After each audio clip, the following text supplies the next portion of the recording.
que acabou de ser entoado tem tudo a ver com a palavra que foi revelada hoje. Quem crê que Deus revela aí? Quem ainda crê que Deus revela, levante a sua mão e dê um brado de vitória. Deus ainda revela, pastor Manuel. Deus ainda cura. Deus ainda opera milagres. Aleluia. É lindo, né? Como que é o refrão? Profetiza assim: seguirei, eu levarei a minha. Canta comigo, igreja. É assim: se no caminho tropeçar, Deus vai me ajudar a me erguer. Ele tem nas mãos a força pra vencer. Não vou temer, vou caminhar. Deus vai me ajudar. Oh, aleluia. Quem ama a palavra do Senhor aí da glória? Eu estou com a palavra do Senhor, a Bíblia Sagrada aberta, no Salmo de número 37, no versículo 23. Salmo 37, 23 é a palavra de Deus para esta noite. Salmo 37, 23. E a palavra do Senhor diz assim: os passos de um homem bom são confirmados pelo Senhor e deleita-se no seu caminho. Versículo 24: ainda que caia, não ficará prostrado, pois o Senhor o sustém com a sua mão. Eu vou ler o 24 de novo para você. Eu vou ler o 24. Ainda que caia, não ficará prostrado, pois o Senhor o sustém com a sua mão.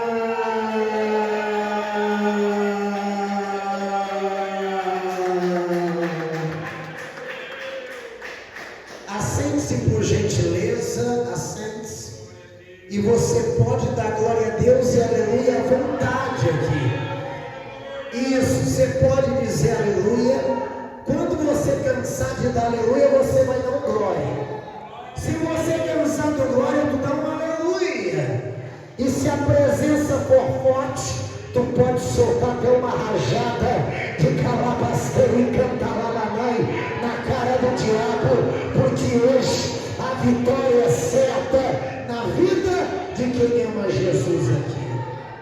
Aleluia. Que palavra linda, hein? Eu quero me concentrar.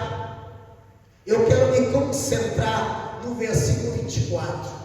Mas nós começamos no 23, que diz que os passos de um homem bom são confirmados pelo Senhor.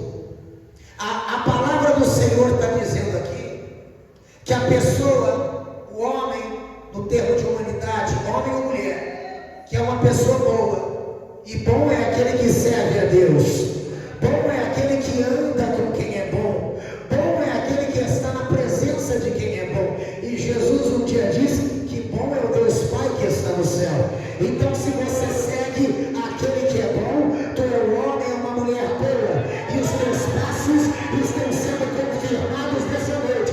Tem gente aqui que pediu confirmação para Deus. O Senhor está confirmando os teus passos, a tua decisão, Pai. É forte. Sabe o que é lindo? Ainda que caia, pastor Manuel, ainda que caia, eu não estou profetizando isso na tua vida. Eu profetizo que independente da luta você vai se manter de pé. Eu profetizo que mesmo que a pancada venha forte, você vai ficar de pé. Mas ainda que caia, não ficará prostrado, pois o Senhor o sustém com a sua mão.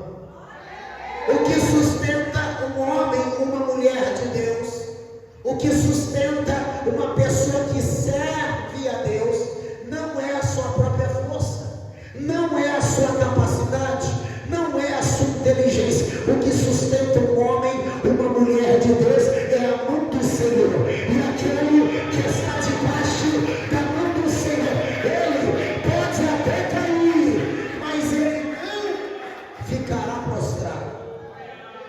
Eu quero falar sobre a queda e eu quero falar sobre a redenção. Eu quero falar sobre queda e quero falar sobre redenção. É muito triste quando ocorre a queda, mas aquele que está firmado em Cristo, na palavra e na verdade, após sofrer uma grande queda que machuca, que dói, que fere, ele é automaticamente preparado para viver uma redenção. Eu procurei dentro do dicionário da língua portuguesa a palavra redenção, e no nosso dicionário diz que a palavra redenção significa resgate, significa libertação de uma culpa. A palavra redenção simboliza um recomeço. Todos que passam por uma redenção passaram por uma queda. Todos que obtêm uma redenção iniciam uma nova jornada. Todos aqueles que têm o privilégio de viver uma redenção, eles passam por um processo de cura das culpas, dos traumas e das dores. O Senhor está falando com pessoas essa noite que estão vivendo um processo de redenção. O Senhor está te resgatando, está te libertando de toda a culpa e está te preparando para um recomeço. Eu quero falar que a queda, ela faz parte da condição humana, mas a redenção vem da parte de Deus. A queda, ela se dispõe em vários aspectos de nossa vida durante toda a nossa caminhada, mas a redenção na vida do homem, da mulher de Deus, vem através do Senhor. Eu quero citar algumas histórias e personagens que, mesmo tendo as mesmas oportunidades, os mesmos títulos, passaram por uma queda, mas um obteve a redenção, o outro não. Eu quero começar falando sobre dois discípulos de Jesus Cristo, escolhidos a dedo por aquele que não erra e nunca errou, pois é o princípio, o meio, o fim, o alfa e o ômega, o Filho do Deus eterno. Eu quero falar sobre Judas e sobre Pedro, dois discípulos de Jesus Cristo. O primeiro, Judas Iscariotes, aquele que acompanhava Cristo, aquele que era uma espécie de contador no meio dos discípulos, alguém de importância e confiança da parte de Jesus Cristo. Depois de tudo que viveu com Jesus, ele trai o seu mestre, ele vende o seu mestre por ambição e por dinheiro, talvez por motivos em sua mente e em seu coração que foi transportado pelo maligno. Judas trai a Jesus, comete um ato infame e horrível. Ele entrega a Cristo, dá o beijo da traição, o ósculo da traição, e o entrega para ser julgado e morto, recebendo as suas moedas como recompensa. Mas olhe que coisa incrível e tremenda. Judas, após receber as moedas, ele vê que aquilo não tinha valor nenhum, e ele cai na real e entende o que ele acabou de fazer. Ele abre mão de algo puro e algo sincero, de uma amizade linda e de um propósito que era servir a Jesus Cristo, por algo fútil e algo inútil. Eu vou te dizer uma coisa: quando um homem ou uma mulher de Deus, um escolhido, um discípulo, ele peca, ele erra, ele entra em uma situação que ele desagrada a Deus, há um vazio tão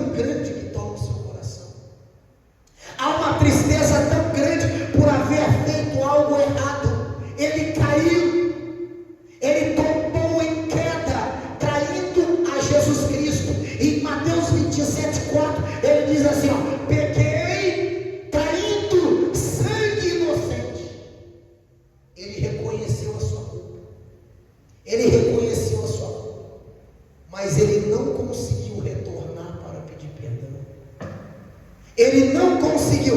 Ao invés de retornar e pedir perdão para reverter essa situação, ele vai, se retira no versículo 5 e se enforca, tirando a sua vida. E nesse momento, um discípulo, um escolhido que caiu, ele não se levantou do chão. Ele não se levantou. A queda de Judas foi para a morte. A queda de Judas foi para a destruição. Ele cometeu um erro terrível. Ele traiu a Jesus, mas não foi isso que o condenou. Não foi o pecado que o condenou, mas foi a sua atitude depois de pecar. Jesus estava ali para perdoar. Jesus era mais poderoso do que o pecado. Jesus era maior do que o pecado. Ele era mais forte do que o pecado. Mas Judas não alcançou, não buscou o perdão. Ele foi lá e se enforcou. Há pessoas que cometeram erros. Há pessoas que traíram a Jesus Cristo e não tiveram coragem de voltar para pedir perdão. Se afastaram, deram desculpas e hoje estão distantes do caminho do Senhor. Eu estou aqui para te dizer que não importa o que tu tenha cometido, vai lá e fala com o mestre, abre o teu coração, diga: Senhor, pequei contra os céus, pequei contra ti, tem misericórdia. Jesus, filho de Davi, tem compaixão de mim. Jesus está liberando perdão aqui essa noite. Ele não quer que você se enfoque pelo teu pecado. Ele quer te absolver da tua culpa. Houve uma queda, mas o Senhor tem redenção sobre a tua vida. Mas houve um segundo discípulo, que como Judas também cometeu um erro infame. Ele negou a Jesus, que não deixa de ser uma traição, que não deixa de ser algo tão sério. Quando todos estavam ali para capturar Jesus Cristo, algumas pessoas chegaram: olha aquele ali, ó, aquele homem andava com o Nazareno, vamos prender ele. Aí Pedro disse: não, eu não conheço ele, não me deixe em paz. Sim, tu andava com ele, eu não conheço esse homem. Sim, tu andava com ele, não me deixe em paz, eu não conheço esse homem. E lá em Lucas 22, no versículo 61, Jesus olha para ele, e na hora que Jesus olha para ele, negando ele na face de Cristo, na hora ele se lembrou quando Jesus disse: antes do galo cantar, 3 vezes tu me negarás. Naquele momento desesperado, já no versículo 62, ele sai para fora daquele lugar, ele começa a chorar, amargamente arrependido, ele começa a se desesperar, porque ele não queria ter feito aquilo. Foi um momento de fraqueza, foi um momento de medo, mas naquele momento o seu coração se encheu de arrependimento. Ele queria uma segunda chance. Alabai, cantará, alabação. Ele cometeu um erro horrível como Judas, só que ele não se matou. Sabe por quê? Ele acreditava que o poder do perdão era maior do que o seu pecado.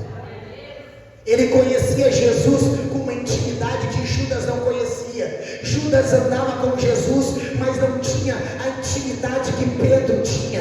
Pedro se lembrou de cada momento, cada vez que ele andou com Jesus, quando ele andou sobre as águas e segurou na mão de Jesus, ele se lembrou dos milagres e ele conseguiu continuar vivo. Passa de um tempo, Jesus morre, ressuscita, e durante 40 dias ele anda sobre a terra depois de ressuscitar, aparecendo para cada um dos discípulos, e de forma tremenda. Lá em João 21:15, Jesus aparece para Pedro, aquele mesmo que o havia negado. Olha para Pedro e diz: Pedro, tu me amas?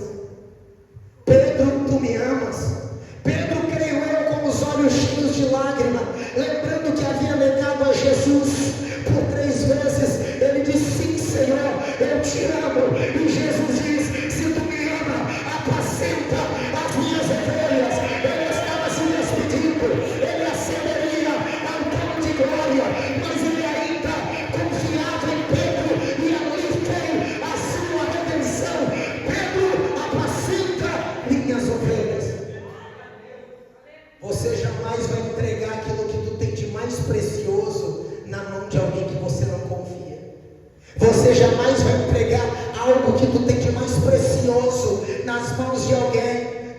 tem desconfiança. Por Pedro ter resistido, ter continuado, não ter tirado a sua vida, ter confiado no Senhor, o Senhor entregou nas mãos de Pedro algo muito importante: a responsabilidade de ganhar muitas almas.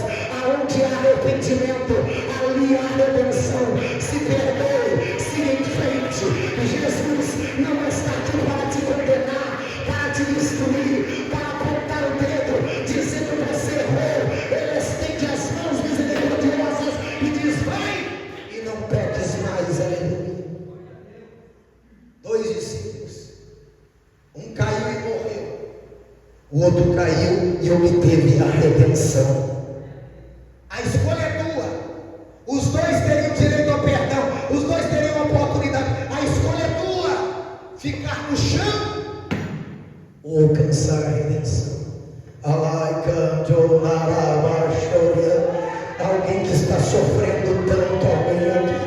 Alguém que está chorando tanto, alguém aqui. Alguém que está passando por um vale tão grande aqui, na tua casa, na tua família. O Senhor está dizendo: eu sei que tu caiu, eu sei que tu se enfraqueceu, eu sei que tu não ora mais, que tu não jejua mais, mas eu estou aqui hoje para te levantar. Eu estou te oferecendo a redenção do teu coração e a tua vida precisa.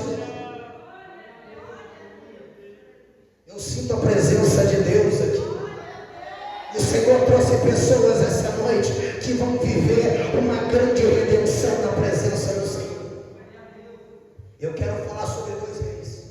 Eu falei sobre 2 discípulos e eu quero falar sobre 2 nobres, 2 reis. Os 2 pecaram, os 2 desobedeceram, os 2 fizeram coisas horríveis contra a vontade de Deus. Um caiu e não se levantou mais, o outro caiu, mas recebeu a redenção de Deus. O primeiro rei é Saul, primeiro rei de Israel, homem forte, lindo, homem robusto, homem poderoso, ungido, primeiro rei de Israel. Pecou, desobedeceu, fez tudo que era errado. Quem sacrificava era o sacerdote.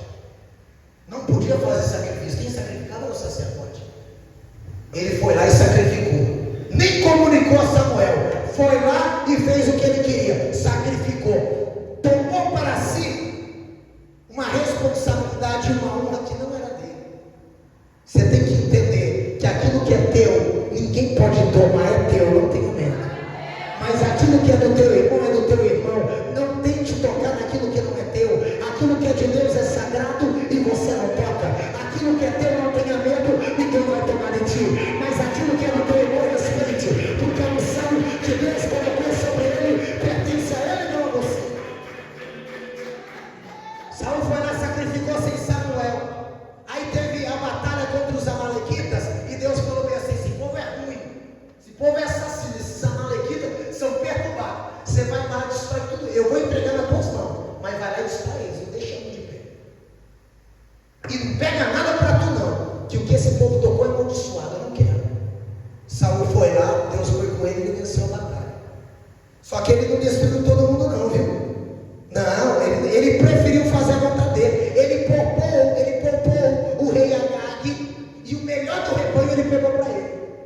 Ele não destruiu, ele foi espertinho, ele foi desobediente, cometeu todo tipo de erro. Deus deu chance, mas ele tropeçou e caiu no próprio pecado. E lá em 1 Samuel 16:14, há um dos versículos mais tristes da palavra de Deus, um dos mais tristes da palavra de Deus, seguido por Jesus chorou.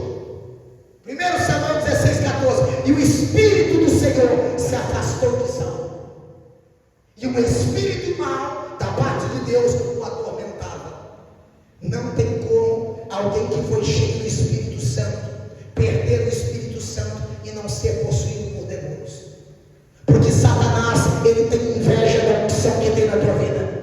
O diabo tem inveja da autoridade que tem na tua vida. Satanás tentou destruir a tua família e não conseguiu, por causa do Espírito Santo na tua vida.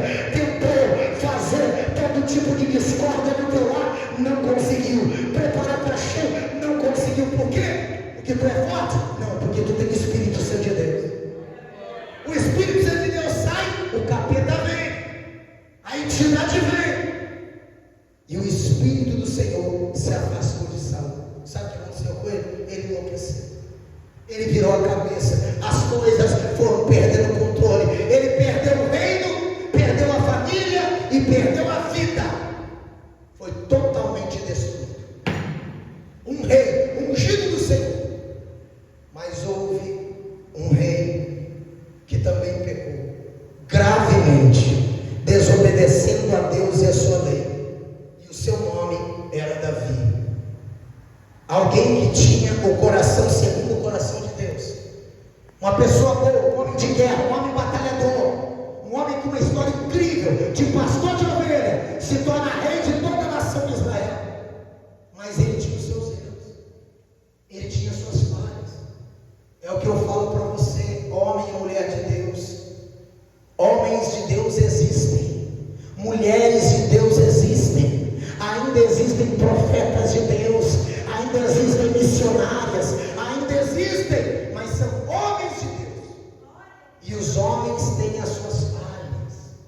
Não se escandalize pelos erros e pelos pecados que tu viu, que tu vê e que tu verá, porque grandes homens de Deus também erram, são homens.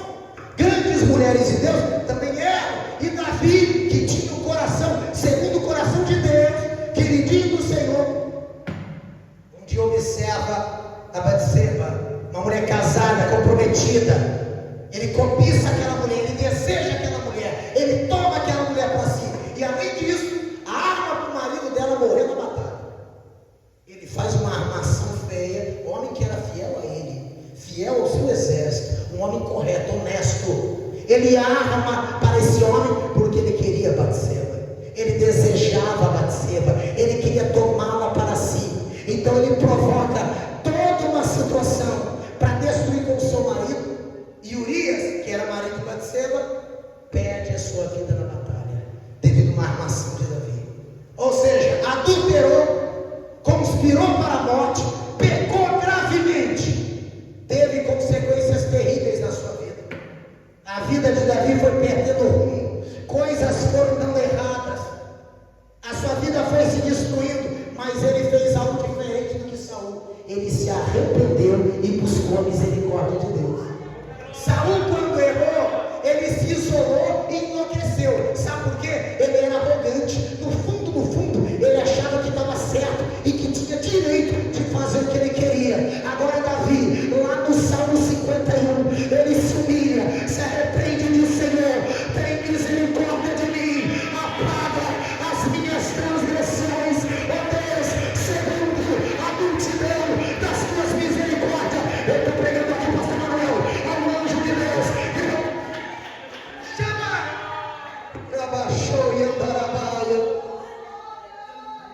ele pediu misericórdia, ele disse: Senhor, pequei e pequei feio, eu estou arrependido, Senhor, eu estou errado, Senhor, mas por favor, tenha misericórdia da minha vida.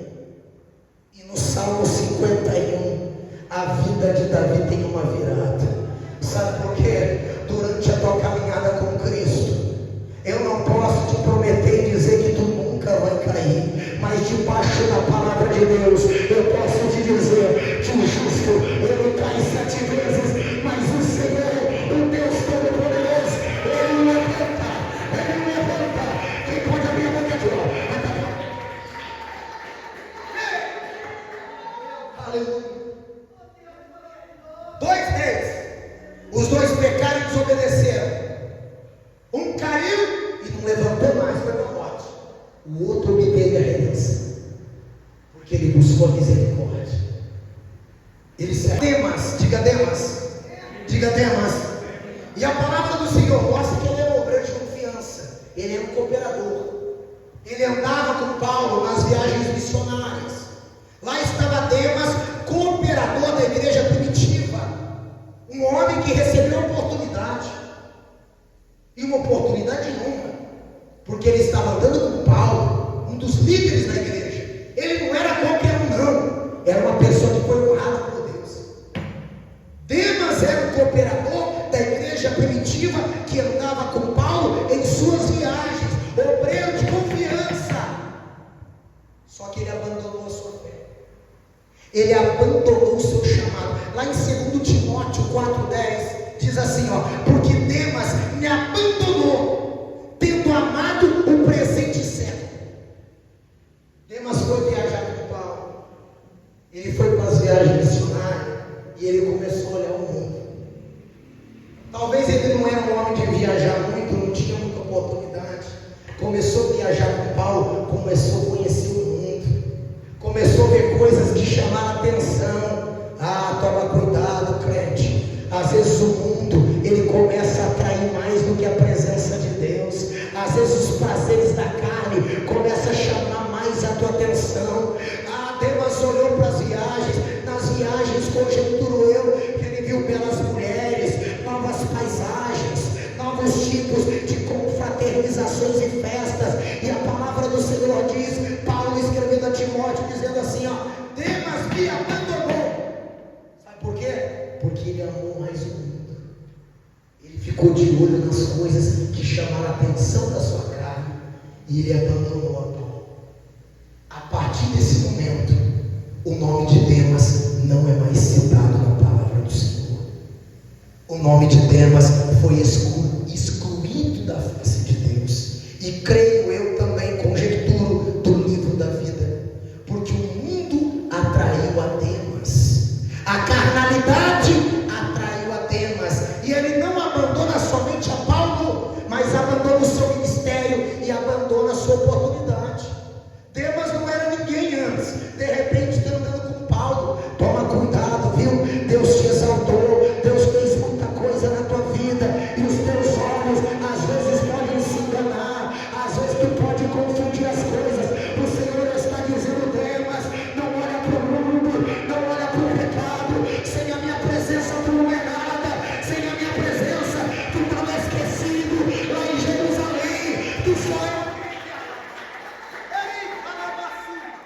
Tu só é alguém, Demas, por causa da minha oportunidade. Às vezes eu olho para mim e eu digo, eu não sou ninguém. E se eu sou alguma coisa, foi porque Deus me deu oportunidade. Se eu sou profeta, não foi por qualidade minha não, foi por oportunidade de Deus. Porque tinha gente melhor, tinha gente mais capaz, tinha gente mais inteligente, tinha gente com mais estudo, tinha gente com teologia, mas tinha alguém que era escolhido. O Senhor olhou para mim e o mundo não vai me enganar, porque eu não vou abandonar o meu chamado e o meu ministério para servir a carnalidade de Deus. Isso não aconteceu só com Demas, não, porque havia um que se chamava João Marcos. Diga João Marcos. João Marcos é o Marcos que escreveu o Evangelho de Marcos. E ele, João Marcos, era igual as que são escolhidas por Deus. E quando começa a ver a luta, elas dizem assim, não, fazer a obra não é para mim. Eu acho e conjecturo que João Marcos entrou naquele barco e ele começou a ver que o barco balançava. Ele começou a ver que não era só massagem, mas tinha tempestade. Aí ele disse, não, isso não é para mim não. Eu vou voltar para Jerusalém, eu vou abandonar Paulo. O Senhor está dizendo para ti, eu te escolhi, eu te ungi. Não olha para trás não. Entra nesse barco e tu vai rumo à Panfilha. Tu vai fazer a minha obra, tu vai ganhar alma. E daqui é só para Nova Jerusalém. Arabaxou, Becão. Tem alguém falando em língua estranha aqui. Tem alguém sentindo a presença aqui. Só que João Marcos, ele foi diferente de Demas. João Marcos foi diferente, sabe por quê? João Marcos se arrependeu.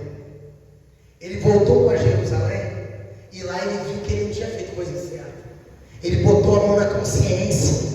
Ele falou, nossa, eu abandonei Paulo, eu abandonei os meninos obreiros lá. Aí o que ele fez? Ele começou a servir a Deus de novo e começou a ajudar Timóteo. Paulo foi pregar e ele começou. Aí quando Paulo ficou sabendo que o menino tinha